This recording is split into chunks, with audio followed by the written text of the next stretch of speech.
Imagine this scenario. A patient is assigned to your unit and arrives to your assigned room. Upon assessment, you find the patient to be severely hypotensive and unresponsive. The admitting physician orders for you to initiate IV access and to give a fluid bolus immediately. This scenario is very common in the nursing field. Initiating IV access quickly and effectively can tend to be a daunting infuriated task in a new and inexperienced nurse. We as nurses must learn this skill thoroughly to be successful in treating our patients with life-saving care. Initiating and maintaining IV access is challenging, however, with this information and practice, you will be successful. To help each one of you become starters, I will explain how to quickly choose the best vein, how to effectively insert the catheter, and finally how to properly assess and maintain IV access. The first step in placing a successful IV is to find the best vein. According to the ProQuest journal article on the road to successful IV initiation, there are multiple factors including patient makeup, type of medication I am giving, and palpation of the vein when assessing for a good vein to choose. Patient makeup can include the patient's medical history. It could be a dialysis patient or a chemo patient, which would change the veins. A patient's size, age, level of activity. Starting an IV on an infant or an emaciated adult would be a lot different than starting an IV on a 25-year-old man who works out all the time. Patient's vein condition. Also, we want to look at the type of the medication that we will be giving. Continuous IV infusions, you wouldn't want to choose a vein in the antecubital or the wrist because that could block off the infusion of the medication. Simple IV medications you could give pretty much anywhere. It wouldn't really matter what type of vein you would choose. And caustic medications such as cardine or Phenergan that could be harmful to the vein or the surrounding tissue, you would want to choose a vein that's larger and a needle that's larger as well. To find the vein, you would want to palpate. We often use a tourniquet that I have right here, and you would try and place that above the elbow, and you would make that tight, and then we would try to feel and touch for the most bouncy vein.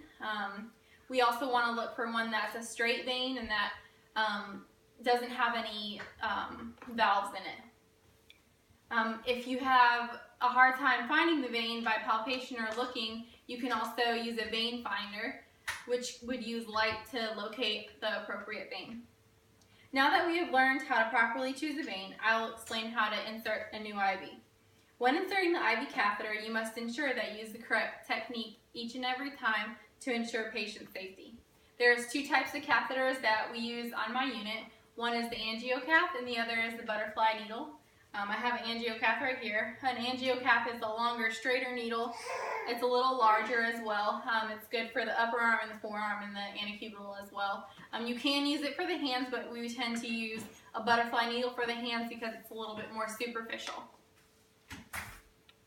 We also have several different types of and sizes of needles. 18 gauge would be the largest that we would use on our unit, and the 24 gauge would be the smallest. We would use a 24 gauge on an elderly patient with a very superficial vein. When you're going to insert the actual IV catheter, you want to use a systematic approach for insertion. Each and every time you want to educate your patient, make sure that they know what you're doing. This will alleviate any fears that they might have. You want to use proper hand hygiene. You want to wash your hands very well. You want to reduce the amount of bacteria on your hands. This will reduce the rates of infection on your patients. You want to cleanse the site. You'll choose the vein and you'll want to cleanse the site in several inches around this site so that you will not get any bacteria. And you want to insert the needle at a 45-degree angle. Anything less than that would be too superficial, and anything deeper than that may penetrate through the vein. Once you get the needle into the skin and you see blood flash black, that's an indication that you have the vein in the correct spot.